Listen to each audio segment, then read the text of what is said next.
This is Tran with Keller Williams, and today I have Candice Rogers with Candice Rogers Interior Design. And welcome, Candice. Thank you for having me. Yes, I'm really excited. Okay, so what I want to talk about today is after the holidays, everybody's got to get rid of all the old stuff and bring in all the beautiful new things and refresh their home. I mean, when I get a Goodwill after the holidays, oh my gosh, just, floor to ceiling with stuff. But what I want to know is, what do I need to keep an eye out so I can do a great refresh in the new year?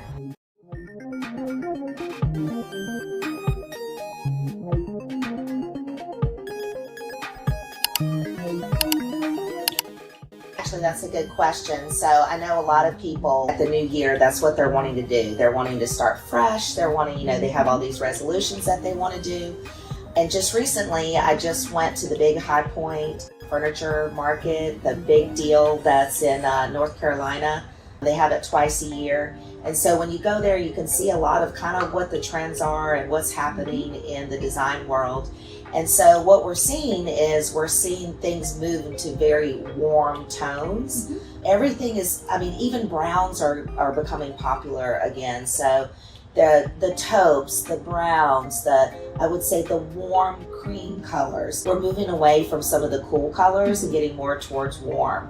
So I think anything that you want to do for a refresh, I think a great start could even be paint. So if somebody's looking to paint, some walls or maybe some room and they want to do that. But also a big thing for me would be accessories. Yes. So I think accessories are a great way to follow some of your trends but not have to spend like a ton of money. And then when you decide that you're tired with that, you can get new accessories and you haven't spent a whole ton of money. Right. So I would say put your money in like pillows, maybe get some a new rug or something that is in a new color if you haven't spent a ton of money on one of your rugs. I know some people have investment rugs. So you can always still pick up those colors and make things warmer.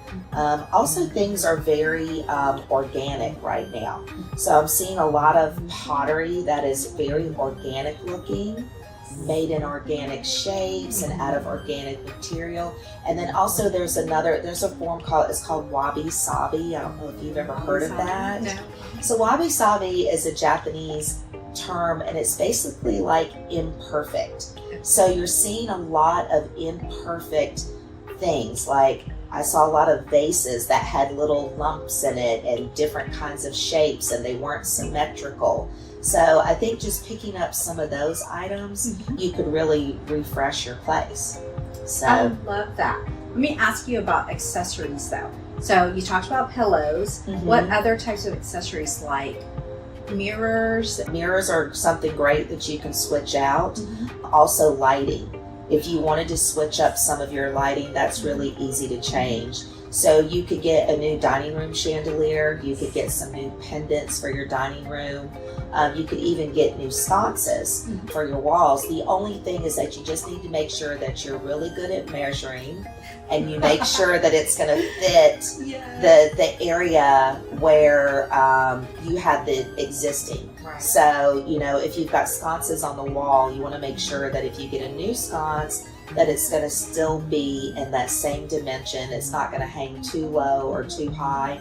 And then it's going to cover that J box that you have. So you've got to be really particular, make sure you measure, and then when you're sourcing, make sure that you're looking for items that will fit in with that. But you can do it. I've done a lot of those. I've done a lot of refreshes where we've gone in and we've just done some new paint. We've reupholstered some things. You can also reupholster furniture. I'm very big into reusing existing furniture. You can also refinish it. So if maybe it's got like a darker wood stain on it, you could go in and refinish it and put a more lighter, natural looking stain on it. And then you can get new fabric for the upholstery. But yeah, I would say lighting, upholstery, maybe some new rugs, pillows, those types of things can make a big difference. So can I ask you some personal questions about this? Sure. Okay, so I have this Pottery Barn, really gorgeous wall desk bookshelf type of thing. I think I know what you're talking. Yeah. Which item you're talking and about. it's wood. It's really pretty, but I was thinking of painting it like a charcoal gray at one time. Okay. Is that something that still would be in, or should I just leave it as the wood color? No, I mean, well, both of them are in. So we're seeing a lot of move back to the natural Woods. colors, the natural woods. But we're also seeing people that are still painting cabinets, furniture pieces, but just the colors have changed. Okay. So you're seeing a lot of moodier colors that people are putting into their places. Also a lot of matte, not the shiny glossy that we were into at one time, but a lot of the matte paint. So you can definitely paint it or paint part of it. It doesn't have to be the entire thing. But yeah, we are moving towards, I'm seeing kitchens that have natural cabinets again. Yeah. The built-in cabinets, are natural. So we're moving back in that direction. Everything just comes around. It so does. sometimes I think, okay, well, if I just don't do anything, it'll be popular again in a couple of years. Totally. Everything comes back around. Yeah. And when it comes back around, it's a little different. Exactly. It's a little different, but everything does come back around. I was actually really excited. I am very much into the natural cabinets and natural stain on floors and also furnishings. So I was really excited when that was coming back in. And also the darker woods are coming back in again. And so I have a lot of that in my own home. And so I was happy when that was coming back in too. So. And I did notice we're seeing a lot more texture in things. Yes. It's not the flat, glossy, shiny things anymore. I see a lot of people bringing in wicker, like the baskets, just to give, as you said, the organic look with the trees and things like that. Right.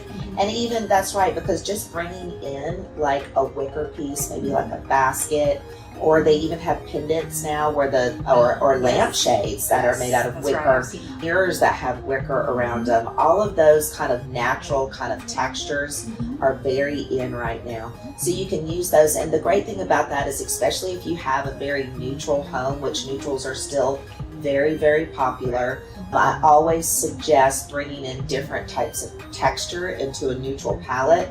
Otherwise, it's not going to be very interesting. Like you said, it's going to be very boring and it's going to look very sterile. So if you bring in a lot of texture into that, then it's going to be interesting and it's going to feel warm. Okay.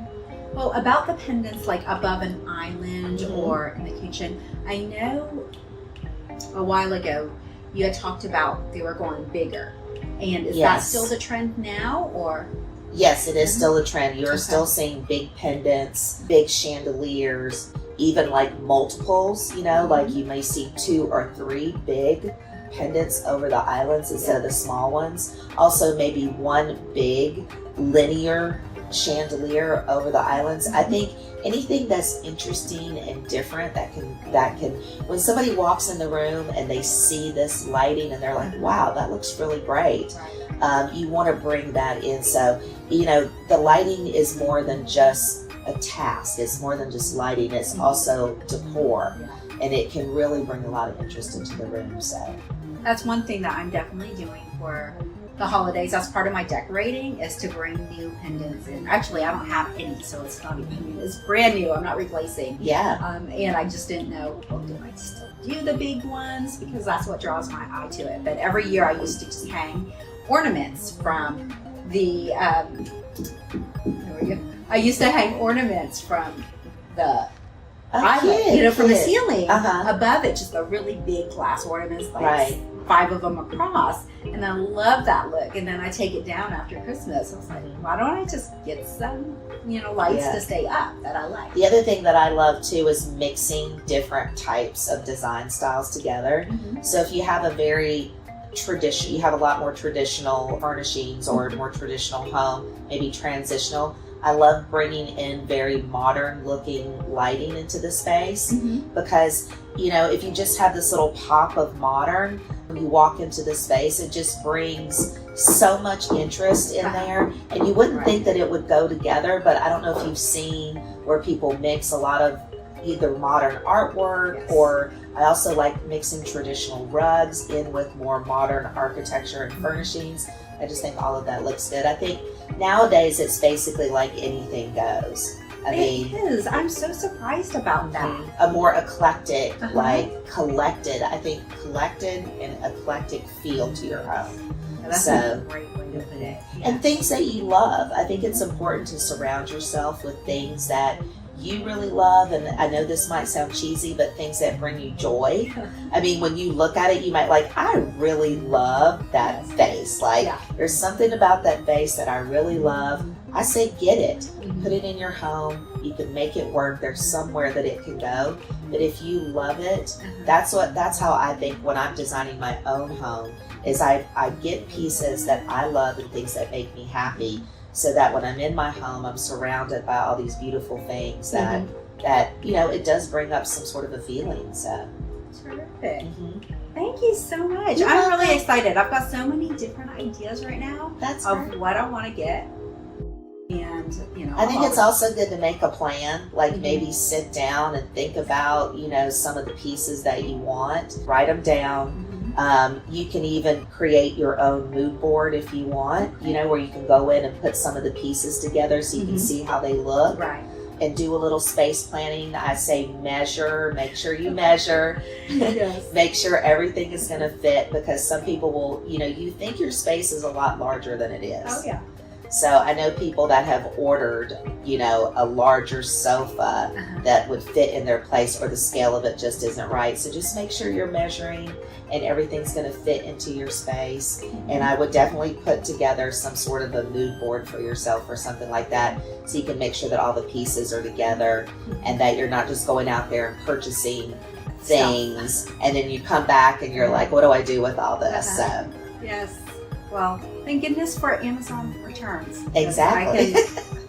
Because I've done that, and that's the problem. I was redoing some curtains, and I've returned so many different ones. Yeah. Just because I thought it would look good in the space, and then it just really didn't. Yeah. Well, Amazon is great. They have everything on Amazon, pretty much anything that you could purchase on there. So it's a good place to go. So. And I love the Google Lens, because if you see something you really like and you take a picture of that, you can see where you can find it. And that's some of the problems is, you see something gorgeous in a magazine that you want, and then Right. okay, now where do I go get that? Exactly. I use that a lot too. So because I'll even see things in a photo, or I'll see it somewhere and I'll take a picture of it, or I'll take a screenshot of it, and I'm like, oh, and then I can find out where I can purchase it. So Technology. I know. Awesome. I know. I love it. Well, thanks so much for coming You're welcome. in. Thank you for having me. Yes, Thank you. Terrific. Thanks.